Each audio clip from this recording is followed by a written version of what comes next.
Syederalun, Anthony Sinisuka Ginting pada kejuaraan dunia 2022 harus terhenti pada perempat final usai kalah dari Viktor Axelsen yang berasal dari Denmark. Namun, pada Japan Open 2022 kali ini, kabar Ginting walkover atau WO mengejutkan publik.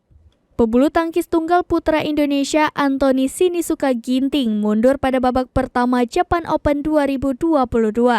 Ginting mestinya dijadwalkan bermain pada hari ini di Maruzen Intake Arena Osaka pada Rabu 31 Agustus 2022 atau hari ini. Yang menjadi lawannya ialah pebulu tangkis Thailand Kunvalut Vitisarn.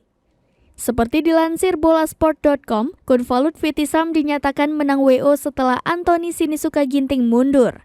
Dikutip dari laman Instagram @badminton.ina, Anthony Sinisuka Ginting mundur dari Japan Open 2022 setelah mengalami cedera punggung bagian bawah atau low back pain. Cedera ini ia dapat saat pertandingan perempat final kejuaraan dunia 2022 pekan lalu. Anthony pernah mundur pada babak pertama Denmark Open 2022 karena mengalami sakit otot pinggang yang menyebabkan ia sulit bergerak. Indonesia kini memiliki dua wakil yang akan bertanding pada babak pertama. Mereka adalah Jonathan Christie dan Chico Aura Dwi Wardoyo.